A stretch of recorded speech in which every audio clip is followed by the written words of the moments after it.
মধ্যপ্রাচ্যের অন্যতম গুরুত্বপূর্ণ তেল সমৃদ্ধ দেশ সৌদি আরব, আর সেখানে মার্কিন ঘাঁটি থাকার কারণে ট্রাম্পের সঙ্গে সুসম্পর্ক রয়েছে সৌদি যুবরাজ সালমানের। যদিও ইরানের যুদ্ধে প্রতিবেশী দেশ হিসেবে পাশে না দাঁড়িয়ে উল্টো যুক্তরাষ্ট্রকে পরাশক্তি ভেবে তাদের পাশে দাঁড়িয়েছিল সৌদি আরব, কিন্তু সেটি যে তাদের জন্য কাল হয়ে দাঁড়াবে তা বোধ হয় স্বপ্নেও ভাবেনি তারা। আর তাই যুদ্ধের 40 দিনের মধ্যে যুক্তরাষ্ট্র ও ইসরায়েল ইরানের কাছে হাঁটতে বসলে পাকিস্তানের মধ্যস্থতায় যুদ্ধবিরতির জন্য আলোচনায় বসে এই তিন দেশ। আর সেই আলোচনায় বসতে ইরানের রাজি হওয়ার পর থেকে আবারও তাদের সঙ্গে সম্পর্ক উন্নয়ন করতে এগিয়ে এসেছে সৌদি। এবার ইরানের পাশে দাঁড়িয়ে পূর্ণ সমর্থনের ঘোষণা দিয়েছে সৌদি আরব।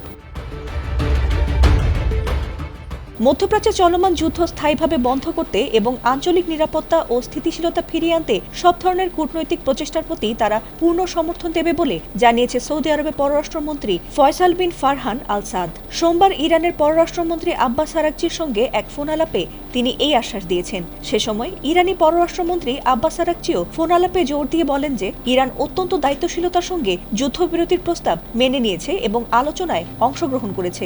যদিও সেই আলোচনায় মার্কিন পক্ষের মাত্রাতিরিক্ত ও অন্যায্য আবদার এবং অনড় অবস্থানের কারণে বৈঠকটি কোনো সুনির্দিষ্ট ফলাফল ছাড়াই শেষ হয়েছে বলে দাবি করেছেন আরাকচি। এর আগে সংঘাত নিরসনে গত 8 এপ্রিল 2 সপ্তাহের জন্য একটি যুদ্ধবিরতি কার্যকর হয়, যার সূত্র ধরে ইসলামাবাদে দুই পক্ষ আলোচনায় বসেছিল। সেখানে ইরান সেনা প্রত্যাহার ও নিষেধাজ্ঞা তুলে নেওয়ার দাবি সম্বলিত 10 দফা প্রস্তাব পেশ করলেও দীর্ঘ 21 ঘন্টার আলোচনার পর কোনো সমঝোতা ছাড়াই প্রতিনিধি দল তেহরানে ফিরে আসে।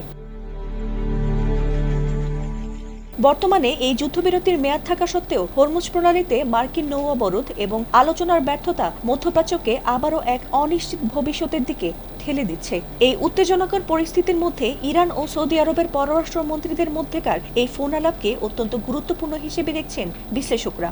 যদিও যুক্তরাষ্ট্র ও ইরানের মধ্যকার এই সংকট দূর করতে সৌদি নতুন করে কোনো ভূমিকা রাখতে পারবে কিনা সেটি এখন দেখার বিষয়। ফাতিমা সুলতানা, এটিএন বাংলা।